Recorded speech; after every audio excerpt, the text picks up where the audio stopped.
Alright. What's up, everybody, and welcome back. We've got MAXPAX in the top right side of the map, Dark in the bottom left. And we've actually suddenly been flooded with good replays and competitive matches between top players recently, haven't we? This one is, of course, the semi-finals of the Wardi Mondays, number 13. We've got Wardi Mondays. We've got Home Story Cup replays that flooded in, which we've covered most of at this point. But we've also, of course, not just got that. We've got the Oli Mole League happening now on a weekly basis and with their monthly finals, and we've got the Masters Coliseum started.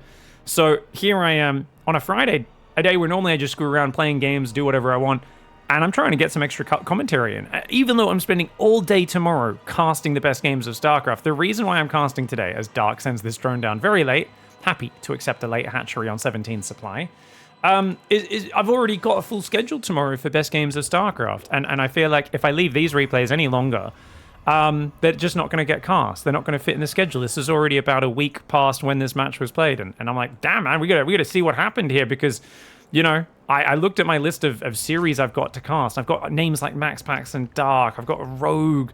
I've got Skillus punching above his weight. Apparently, he's had some amazing runs recently. I also saw he's like the highest Protoss other than MAXPAX on the ladder, so we'll be covering some more Skillus games. I think he's very close to MAXPAX in MMR as well, by the way. So I'm really excited to see kind of some more Skillus as time goes on as well. But Dark, a beast, a man who recently, him and Shin have both found ways to beat MAXPAX. MAXPAX has looked nigh unstoppable when he plays against Raynor, Lambo. Even Serral sometimes looks a little bit helpless against him in some of their ladder games. Which is crazy to say, but I've seen a few late games where it used to be you make it to late game, then you just knuckle down and survive. But MAXPAX has learned how to play late game. And I was, you know, I had a chat with Lambo about this like a month or so ago, and he's like, yeah, you know, you're saying you think like, you know, MAXPAX can't really beat any of the top Zergs. He's like, he's like, I would caution you on that statement. He's like, trust me, MAXPAX can late game now. And I'm like, no, I was like, MAXPAX just builds Stalker Zealot, and then he doesn't know what to do with it. Can't get past 4 base, and he just kind of runs out of steam. And Lambo was like, you need to watch, you should see what he's doing on the ladder these days. Trust me, you'll see it in tournament soon. And I was like, okay. I was like, I know sometimes he can play late game, but like, we'll see. And then, yeah, basically ever since that conversation, I've just seen MAXPAX getting Tempests and bloody multi-pronging like a beast with the ground game. But he's also just getting Storm, getting Double Forge. But he's doing it just in a really fluid way, and it feels like he's so immune to so many silly timing attacks, right? Which is a very important skill when you're playing against Dark, because Dark is the king of silly timing attacks. He's already building quite a few Zerglings, going up to 8. He's got 2 hidden on the right, 2 hidden on the left. That kind of keeps the Adept back just by threatening them running in, but as the second Adept comes out at home, this Adept can choose to run forward. Lings will run out. Dark, good pullback, but MAXPAX with the target fire gets the single Zergling snipe. 25 minerals of value, something we never would have cared about 5-10 years ago in StarCraft, something that the top players are very happy to gain, because so much of high-level StarCraft isn't about direct damage, it's about forcing reactions, it's about, I made you build Zerglings, haha, that's all I needed to do here, right? You can also kill a single Zergling, well, it adds something, right? By building Zerglings, you're not building drones, I'm keeping you a bit lower on economy. That's a nice way to do it. Now, if you compare MAXPAX opening here to Clem's PvZ opening we've seen recently, which I think is insane. We saw Clem was playing third base at 330 every game, sometimes 320, but this is a more classic opening. And what I've noticed is that Clem's opening is like an anti-Serral opening. So I know I keep referencing this for those who didn't see. Basically, Clem played some fantastic PvZ matches against Serral a few weeks ago. And because Serral's so defensive, it works. You can't do that against guys like Dark. This is why MAXPAX is going for a more classic, you know, Oracle into chronoing a second Oracle, immediate energy on the Oracle, delays his third base by just a little bit. And this has been the standard for a long time, because you get your wall off up and you are actually very safe. Whereas, just, you know, for comparison's sake, Clem takes his third before walling off his base and doesn't get his wall off till about 345, which is about 20 seconds past Ling speed finishing. Incredibly dangerous. Queen taking big damage to the Oracle, gets himself a couple of drones there. MAXPAX getting some very good damage, almost kills the Queen, gets 2 drones. Adepts can shade out. He's got another Oracle coming in from the right side. MAXPAX with the multi-prong here. Gets 2 more drones there. The Adepts are going to commit. He knows it's a one-way trip. The drones choose to fight, but they're still in range, which means they're going to get focused down. 7 workers going down. That is massive. 7 drones, 2 Zerglings for 2 Adepts. Yes, an Oracle took damage, but not really that much. And now he sees yeah, 3 lava, no drones. You know you're getting all in. You just need to defend your natural. That's all you need to do here as MAXPAX. There's 3 queens coming, but they're not going to be able to transfuse. He could also just fight that with 3 oracles and literally kill the queens and then kill everything. So if he groups up his oracles, YOLOs the queens, I think he can defend just with that. He sees the lings coming. He should know there's an all-in, but he's still probing. MAXPAX is still probing against the guy who's on 32 workers, completely all in. MAXPAX comes back with the oracles, will turn on those lasers. He doesn't seem to realize what's happening. Guys, there was no drones on that 3rd base. You got to realize 3 lava, no drones. That means there's an all-in coming. Why else would he be not spending that? Uh-oh, 4 Adepts getting surrounded. The Oracles will come to deal with this. The Queens are just down south of this. They're not far away. Probes are going to run away. Battery coming in. Still looks like pretty good trades for MAXPAX so far as he builds a 4th Oracle. He's going to a 3rd and 4th gateway. Still has not built any shield batteries in the natural, which I think is the more important area to defend. If you lose your 3rd, it's okay because you are up 20 workers. Now he starts a battery in the natural. His 3rd and 4th gateway are about to finish in the main and start transforming in the near future. Any damage you can get on the queens is big because when the 4th Oracle comes out, MAXPAX is going to beat the queens with the oracles, and then he's going to overwhelm all the Zerglings and Ravagers. Actually, he's not even going to wait for the 4th one. He's just going now. Pulls back the weak Oracle, does lose it anyway, though. And he's going to take out these queens. No sentry. I'm surprised he didn't warp in a sentry. He kept refilling the energy on the oracles instead, but he lost the highest energy oracle. Stalker's trying to pull back. Probes are going to have to fight this. A 4th oracle comes in. Extra laser beams going down. The battery will eventually fall, but the probes are doing very good. Bile in the middle of the probes and the stalkers. He can take losses, though. I think MAXPAX, even though this does look kind of dire, I think he's okay. With triple oracle lasers and a new battery overcharge in about 25 seconds, you know, it feels like one more warp in. Defend these Zerglings. And, of course, only 1 Oracle with laser energy left, actually. Only 1 Oracle with laser energy. Those Stalkers need to take care. I guess Stalkers and Probes can deal with these Zerglings, and indeed they will. The Zergling's going to run out of the base, and MAXPAX is up 15 workers. Dark is the sort of crazy person who could maybe transition off of this. I do think MAXPAX should have paid attention when he saw 3 lava on that hatchery and realized what he was up against. He's going to lose 4 Stalkers. Oh my lord, dude. Dark is going to be able to transition off this. This is huge damage. He might actually be able to make something work here. Oracle there in the main, it's lasers on, but it's not quite tracking those Zerglings. More Lings in the natural. Stalker's desperately trying to defend. He needs to get a unit in his wall off and rebuild that 3rd as quickly as possible, does Mr. MAXPAX. Blink is finished, which will give him, of course, the maneuverability. He's going to try and hunt down that Overlord. These Zerglings still dancing around this base. Apologies for my bad observing, guys. Kind of hard to keep up when there's all this happening. The Overlord down there will go down on the pillar.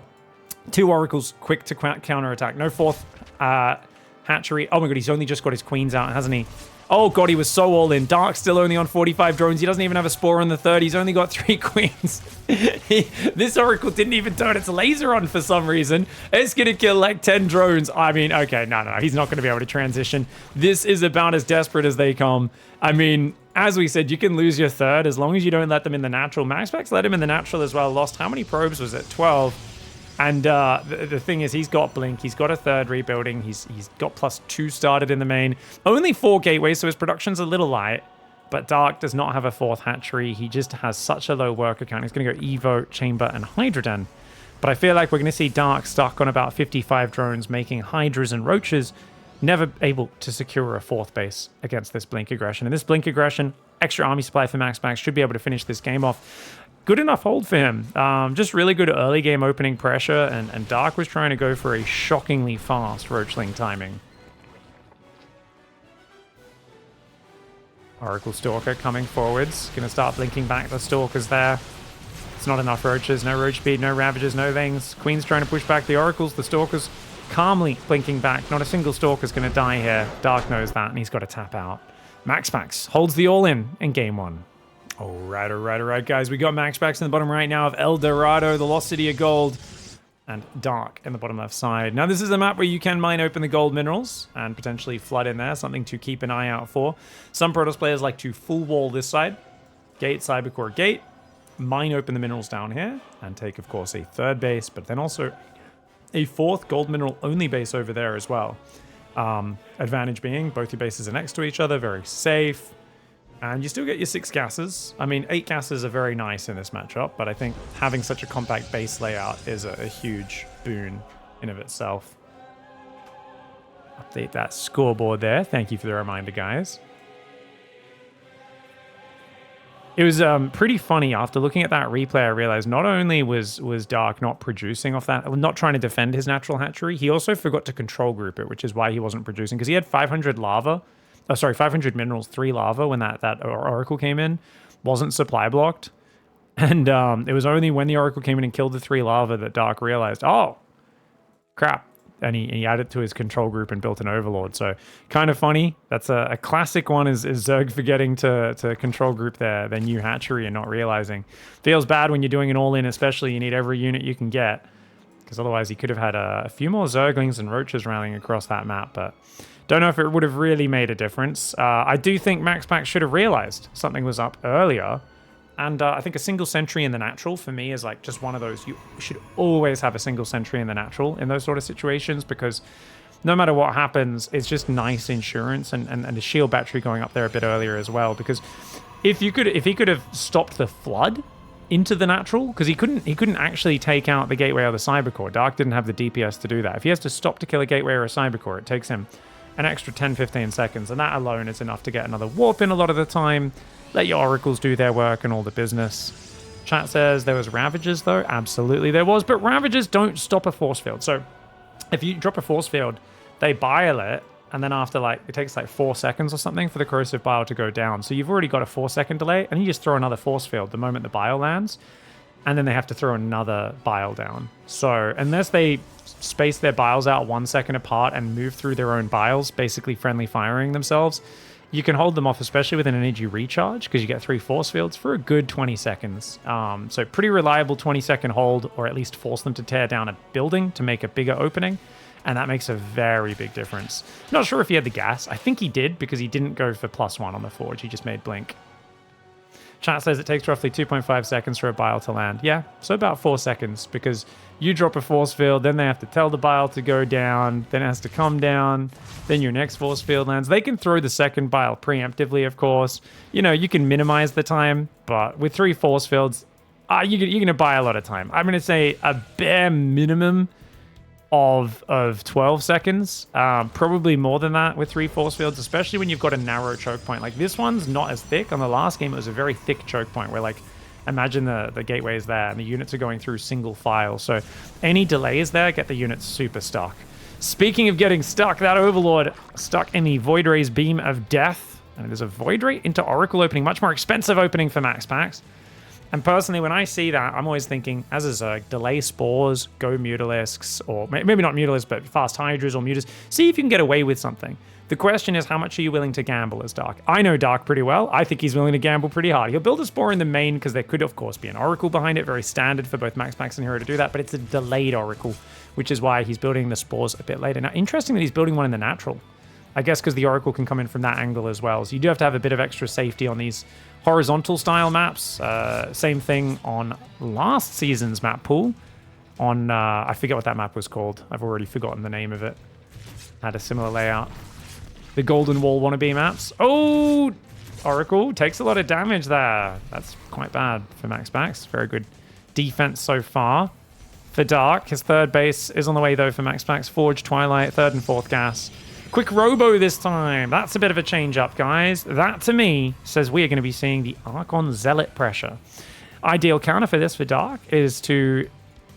We could go Hydras. Normally it's to go Roaches. If he drops a Roach Horn right now and just makes a bunch of Roaches off 66 drones, you can slap down the defense against that. But, I mean, it's Dark, so we know he's just going to go straight Hydra Den. He wants to cut that corner. Like I said, against the Void Ray opening, if you think you're not getting hit by a Glaive Adept follow-up or a Charge Lot all-in follow-up, things which MAXPAX, as a player who wants a high percentage style, doesn't want to play a gamble, is more likely to do. It's pretty good. These Lings are close by, but these Adepts don't move out. The Ling's moving out at the wrong time, guys. Adepts are going to shade in. Quick pull, though. Great reaction by Dark. Great reaction. Lings will come back, and along with the Queens, you should be able to go back to mining. Just don't deliver the drones as a bit of easy pickings for those Adepts. Does deliver. Oh, nice transfuse. Saves one of those drones. That's pretty good. Fourth hatchery is in danger. Oracle attacking it. Void Ray is going to try and move north as well. It's not going to get it, though. There's no way he gets this. MAXPAX, run, bro. Oh, Oracle down to 18 hit points. Void Ray does back away. It's hull intact. Prism's on the way, as well as Templar Archive Xander +1. That's right, that Zealot Archon timing we were talking about. Where's the Hydra Den, guys? It's already finished. If Dark just goes for those Hydra upgrades right now, he can have Hydras ready for this timing, but he's forgotten his Hydra upgrades while his Lings are here.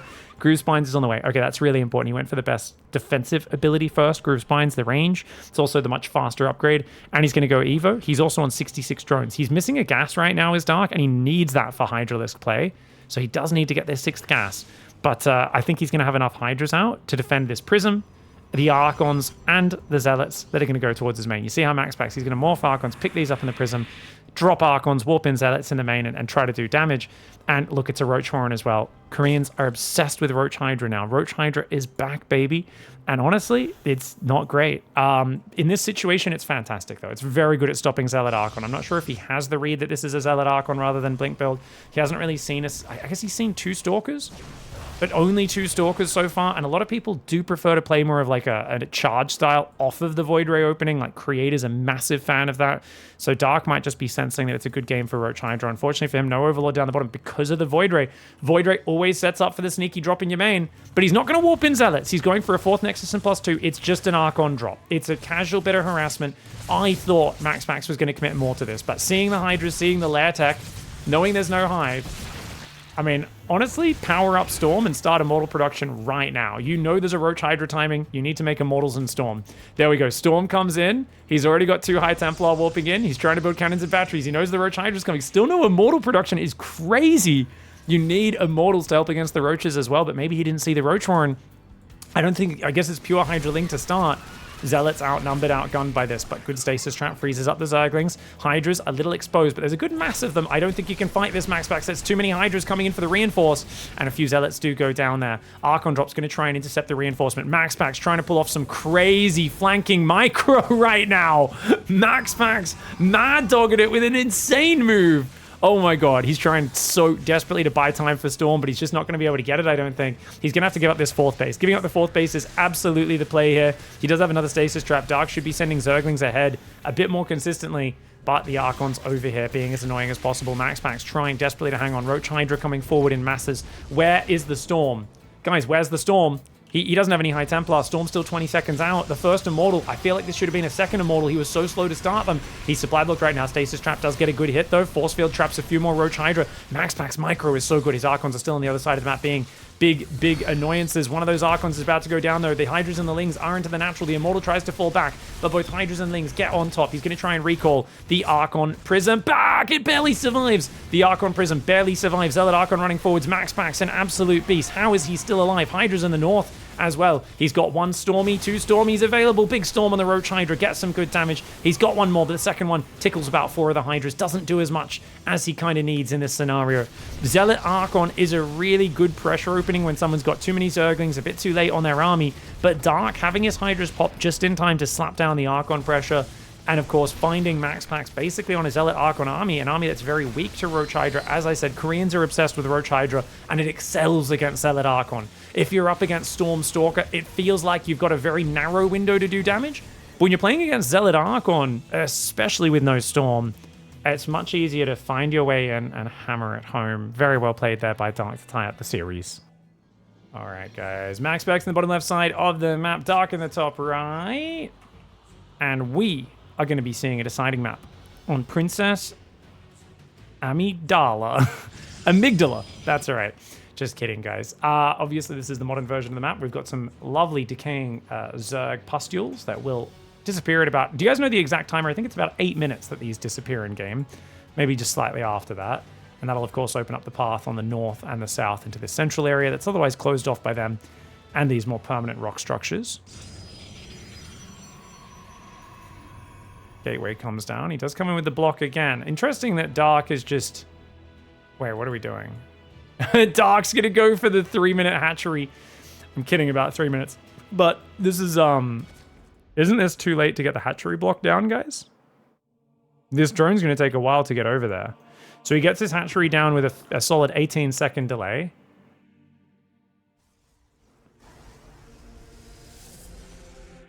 He's going to get here before the Nexus, though, because MAXPAX sent such an early probe across, and he will get here before 120, which means no. The earliest the Nexus goes down usually is about 125. I guess you can get it a little earlier if you go 19 Nexus, but not with such an early probe scout. So it is going to be a 3 hatchery. 3rd hatchery is going to block. MAXPAX is going to go for the double gate response. You do need to get a second pylon. So you need to go second pylon. The question is, guys, is MAXPAX going to go second gas? I love to go second gas here and just play Zealot Adept counterattack into Oracle, and I'm happy to have my Nexus super delayed. I just don't care.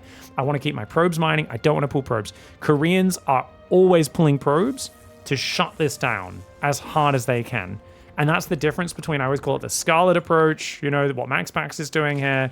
And he's going for that second gas. So he's thinking about the Stargate, though he took it a bit later, so it feels like he wasn't as decisive on that as he maybe could have been. And so it's the Scarlet approach is don't pull probes, just clean it up with 1 or 2 Zealots, counterattack with Adept Oracle. And the Korean approach with the probe pull seems to be like the more established and consistent one that a lot of the top pros like to do. Double chronoing Adepts across the map. Now, the reason this works so well is obviously, guys, the spawning pool's not even finished, which means these Adepts are going to arrive. Queens won't even be out just yet. They'll be popping soon after the first Adepts arrive, which can make things stressful. And he's going to keep building Adepts. Yeah. Does he go Stargate here? Yeah, Stargate. Look at that. So Stargate's only slightly delayed from a normal one, and you've got 2 gate Adept pressure going. Now, obviously, the hatchery is going to spread some creep. It's going to delay your Nexus, but you don't have minerals for it anyway, and you're happy to have it delayed. Dark's going to build a Queen, which makes no sense. There's no way he can get that Queen out in time before, unless these Zerglings distract. He's building Zerglings. He's going to go for the probe. So the Zerglings are going to come out. They're going to try and distract by time for the Queen. If the Queen gets out, she runs over, drops a creep tumor behind herself in the minerals. And if there's a creep tumor up, you can't clear it out without detection. Problem? This is nowhere near as good as it was a year ago because the Oracle Revelation can be cast twice as much as it used to. It's only it's 25 energy instead of 50. And not only that, you've got energy recharge on the Nexus, so you can easily refill its energy. So the Queen here, throwing the creep tumor down in between the minerals that she normally goes for, nowhere near as effective as it used to be. Not only that, there's Adepts out, so MAXPAX can always focus that down. Adepts are out on the other side as well. They're going to take out these Zerglings as they pop. Good micro for MAXPAX. She's going to try to run back and think about it, but instead she's just going to fight these Adepts. She changed targets. You got to stay on the same unit because look, the first Adept shields are about to start regenning, and they're about to start regenning right there.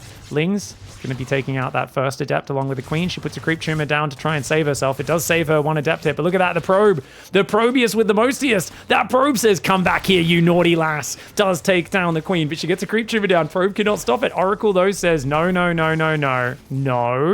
No, silly Dark does take down the creep tumor. Massling coming in, though. Massling coming in. It's only a Reddit point Adept in the wall. Massling coming in. But if you can, there's no energy for refilling the Oracle. No energy for refilling the Oracle. Those Adepts, they get in the wall. Barely gets in the wall in time. Oracle's out of energy. He needs to go back to the main. He's about 3 energy away from getting a refill. And MAXPAX holds on. But he's on 1 base against 2. Dark has made this an awkward spot. But he's still building Zerglings.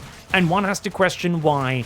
Is he still building Zerglings? He's also only got 1 Queen out, not 2. He does have a Spore in the main, a Spore in the natural, but Dark, heavily supply blocked. Should be trying to squeeze a 3rd hatchery, and the problem is the Oracle can kill it easily. So Dark's, instead of building that, he's just going to drone. Dude, this supply block is awful. This supply block's really bad. Losing that hatchery costing him. And that Overlord's going to go down as well. He's building 7 more drones right now. Dark needs to clean up this follow-up. I feel like Dark could have come out on top of this, but I don't know if he's going to be able to. Second Queen pops out. Oracle takes big damage. That's good. That Overlord goes down, though. He hadn't started building a new one. He's going to try and go for the gold base. Dark has not started building more Overlords. Okay, I get you've got a tiny bit of supply free right now, but Dark just has never built an Overlord ahead of time in his life, has he? He's going to go Evo Chamber and a 3rd hatchery before building an Overlord. Guys, Dark is just madness personified.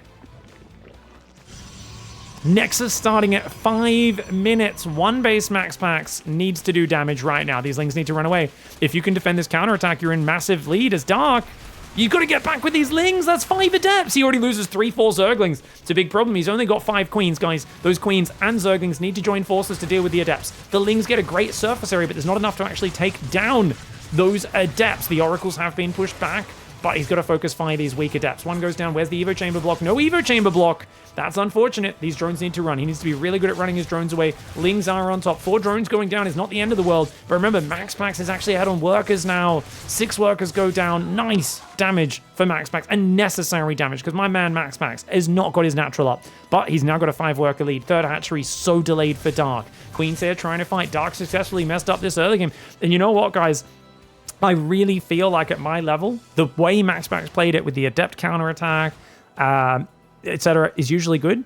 The difference is normally you build 2 Zealots to stop the hatchery getting up. 2 Zealots, then 2 Adepts. And because he only built 1, that's why the hatchery caused him so many problems, because the Queen was able to get out. There was a lot more chaos because of that. So Mr.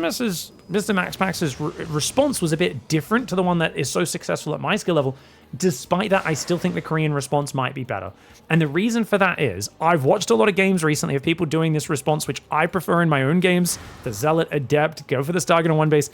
And I feel like at the top level, the Protoss players, it feels like they always come out behind. Now, don't get me wrong, right now MAXPAX is in an okay position, but I think that's specifically because Dark messed up his follow-up. I don't think his macro was good enough on the follow-up. I think that's really the difference maker here, is MAXPAX has just played better than Dark in this scenario, even though it started off quite good for him. He's going to try and shade past it. It's a lot of Zerglings, but they don't...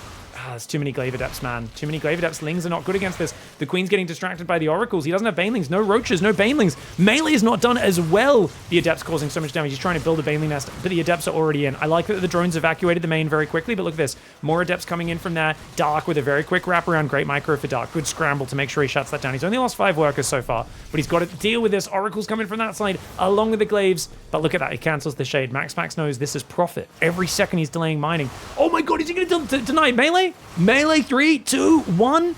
Oh, it completed a fraction of a second before the Adepts take out the Evo Chamber. +1 melee does complete, and the Evo Chamber goes down half a second later. Meanwhile, Oracle's coming in from that side as well. Adepts actually starting to take down Queens. The Lings, this is not a good area for the Lings to be fighting. Queen's trying to fight the Oracles. Good micro by Dark. Very good micro. The Oracle commits, gets a Queen. Both Oracles escape. Very damaged, but they are still alive. The Lings finally get the surface area with the +1 melee. They deal with these Adepts, but oh my god, a few of them are even going to shade out and get a few more drones. Dark is in tatters. The man's just lost 14 workers. He had a 2-base, go on a 3-base setup against a 1-base Protoss, but he could not defend the counter aggression, and that's what this matchup is about. If you build a 3rd hatchery to block your opponent's base, and they're forced into this very heavy counter aggression, it's all about how well the Zerg can deflect that counter aggression, and in this game he just hasn't been able to. More Adepts coming forward against a Zerg who's stuck on Ling Bane tech, refusing to build a Roach Warren, and that's a big problem for Dark. Dark, he's got a lab, but he can't afford Hydras. He's got no gas income. He's on 40 workers. He's trying to go for some sort of like counter all-in or something, but where's the room for it? He's trying to get the gold base up. Adepts easily going to deny that. Stasis +2 Adepts with the deny. Lings finding this is not Hero, this is MAXPAX.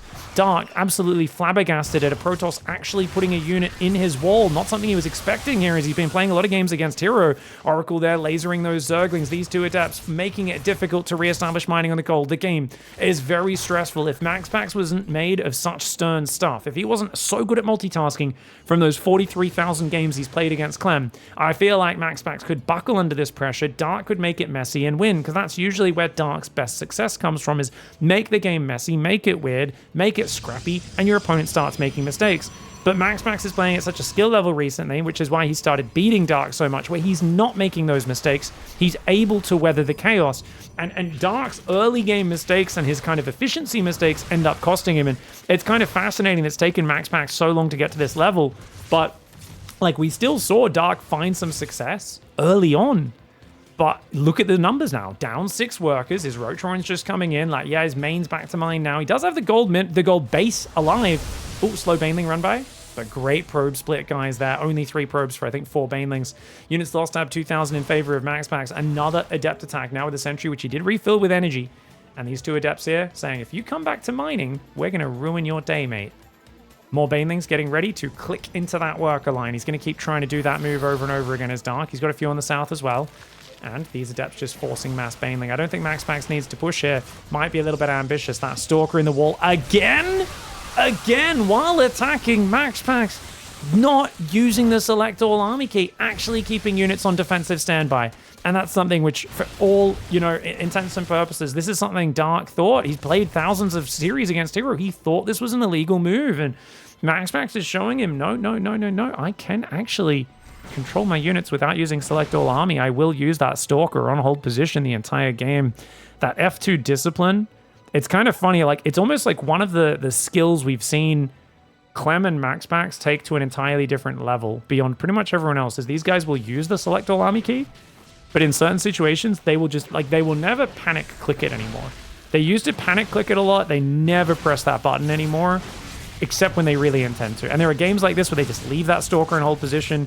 You'll see Clem leave a Raven in the back of someone's base just waiting the whole game. Nice stasis trap there as well. And they just never panic press it. They never give themselves extra busy work by F2ing when they shouldn't.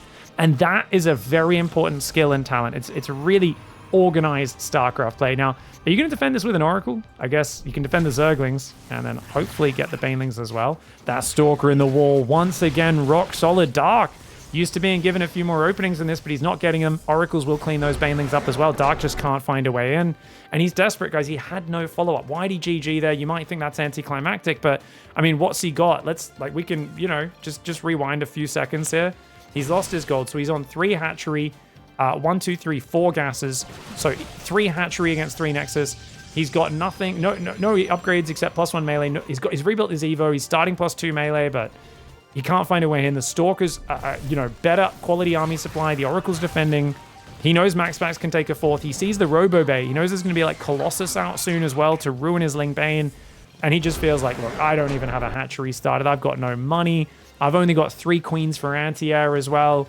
It's a disastrous situation, and MAXPAX just weathers the storm. Now, I'd love to look at this opening again and really think about this, because I do think, because it's such a big map, and it's so funny as well, because Dark wasn't planning to do this strategy, guys. Dark was just like, yeah, you're not going to block me. You're going to do a no scout opening, so I can do a greedy 16 hatchery. And this was actually one of the very first probes going across, by the way, guys. See? He doesn't even mine 5 minerals, and he goes across. So this was actually something Dark was saying, it's a big map. I can get away with a 16 hatchery. And check out this whole opening sequence. So he's like, yep, we'll get our 16 hatchery. And he's like, really? You sacrificed that much mining time to already be here on a big map? Okay, I'm going to hatchery block you. You want to mess my opening up? I'll mess your opening up, right? So this is Dark's response. Now, he's obviously going to wait with this drone. He wants the probe to come into his main to check out what's happening. The Overlord sees the probe go away. He goes to take the hatchery. He's then going to go 3rd hatchery before spawning pool and gas. 18 drones, hatchery goes down, and then he should be going gas and spawning pool. Yep, gas, spawning pool is a few seconds late, not the end of the world. Drones chasing the probe. I guess he's worried about getting cannon rush, maybe. Now, what's interesting is because MAXPAX, obviously, when he sees this hatchery, let's talk about his response. Because I do feel, I guess it's such a late hatchery block coming at the last second, that it kind of delays his ability to already have a second gateway building. Like if he wants to go second gateway, it's already late. Because a gateway takes 10 seconds longer to build than a cybercore. So this is why his adepts don't sync up for the fastest possible attack. It also means he doesn't really have time to like get the 2 zealots out unless he's willing to chrono the zealot, which he isn't willing to do. He doesn't want to, because he started the zealot so late. And he's like, yeah, I want to chrono adepts across the map. But I think this might be a mistake.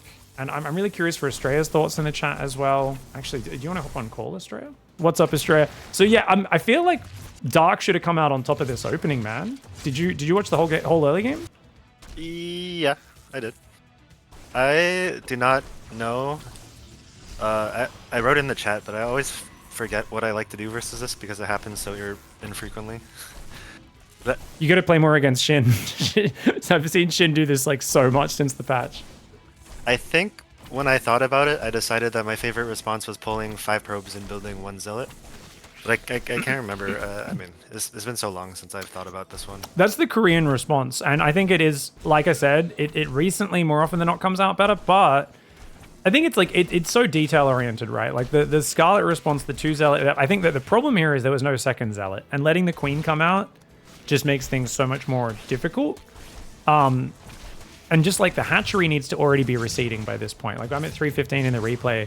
Hatchery isn't even dead yet. Like even without the queen, you've got almost 400 minerals. Like you want to be dropping the Nexus about now, ideally. Because ideally you go 2 zealot, 2 adept counterattack, or even earlier. We've got like 4 adepts and a zealot out at this point, which is crazy. With no creep even cleared. So I think it's weird though, because what I found interesting about this one is if you want to do this line of defense, right? The 2 gate, you want to already know the hatchery is going down a bit earlier, so you can already have the second gate started and the zealot and the second pylon, right? So that you can then get the 2 zealots out, chrono out the zealots, get out the 2 adepts, and it just makes it so much easier to shut this down. I wonder if MAXPAX should have just chronoed the 2 zealots here. Like I would have said chrono the 2 zealots, and then it slows down your adept counter pressure a little bit. Do you think that's a bad call, especially on Amygdala where the Adepts are already going to take a long time to get across? Yeah, I used to play the 2 Zealot response. I still do actually when I forget my response. But yeah, this is probably not the map for it just because it's so long. Like, probably if there's ever a map for the Korean response, it's this one just because of how long the rush distance is and how long it takes to get across. Whereas if we're playing Whispers of Gold, the 2 Zealot, 2 Adepts going to get across the map really quickly, right? Yeah, yeah. So maybe it's a little bit map dependent, or maybe the Korean response is always just the best. I'm not exactly sure about that, but it's interesting. This is not the map for this type of thing. Yeah. And just for those who aren't familiar with it, for the noobs and everyone watching, the advantage of 2 Zealots is not only you kill the hatchery quicker, but then because you clean it up, your Zealots join in the pressure. And it makes it basically impossible for the Zerg to take a 3rd hatchery. If they do, it's just like free value because the Zealots run on creep. They can get kind of dealt with by queens and zerglings, right? Your job with the pressure is basically to force a lot of zerglings and keep the zerg really far down on workers, right? It's not to really kill stuff. Like a competent zerg isn't going to let your adept zealot run in and kill 10 drones. But if you force them to, on 20 drones, build 16 zerglings and 3 queens and not have a 3rd hatchery, that's usually good enough for you to have a delayed natural, then your oracles are out, and you can kind of just force them into a bad economic position. Do you think like maybe it's always worth diving with the adepts immediately on a small map, try to get a drone or 2, as long as you don't throw them away, right? Like if your opponent's got, I guess it's always just look at the zergling count and choose how much to commit with the adepts, yeah? Yeah. I mean, obviously you never want to throw them away, but if you're feeling frisky, you can go for some drones for sure. Yeah. So let's look at the follow-up now, because I do think, the Queen Zergling commitment was crazy, but he shuts it down, and it feels like here, I'm like, why are you not building a Queen at your natural and Overlords right now? Like, all he needs to do is build Queens. Like, he builds a 2nd Queen in the proxy. Like, this is basically where Dark objectively jumps the shark. Like, this is where it's like, okay, you've got a successful TV show, it's good. They're like, now Xena can shoot lasers out of her eyes. And I'm like, we don't need that. We already have a good show. It's campy fun. You did your proxy hatch. We don't need to fucking make it. Like, this Queen commitment here is utter nonsense. Thinking that's ever going to get out is just stupid. Probing the wall is good. Kill that adept. Try to get in. But I can't. Yeah, and then the 2nd Queen finally starts and a few more drones. The Spore Crawl is probably earlier than is necessary as well. I get you kind of need to be safe because otherwise, an Oracle could ruin your day. But since you're building Queens and more Zerglings in his base, I think there's a trade-off here. I think systematically, I would say as a Zerg, if I am overcommitting to aggression, one of the benefits I get from that is I don't need to build spores. Same thing you can do against Mutalisks or something. If you're cramming Roach Bane down their face, you don't need to be building a spore at home because the Mutas need to stay at home to kill the Roach Bane. These are like generic rules you can apply. If you're shoving a Roach Ling counterattack in as Banshees are flying across the map, those Banshees are going to turn around and come home. You can skip the spores, 9 times out of 10. So I feel like the spores could have been delayed at least 30 seconds as well. And the fact that he built spores before Overlords is just a classic Dark throw, essentially. I think this was such a good position for him.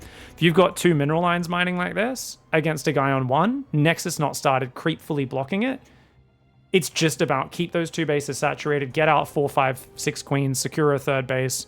It should be all profit from here. Yeah, I agree. I mean, he also overmined gas by 50, and his macro in general is just not clean. So, but I mean, it's obviously much easier to do everything clean when you play like the same build every game. But since Dark plays so differently every game, it's just he's gonna make more mistakes, even if he's the same skill level as other Zerg players. So yeah, it's understandable. I think it's like, he just needs to recognize the pattern of that 2nd Queen. Like, I don't mind all the other mistakes, like the mining a bit of extra gas, etc. I mean, it's 150 extra gas. It is a massive amount of extra gas that he mined. But like it's the 2nd Queen to me that is just so obviously wrong.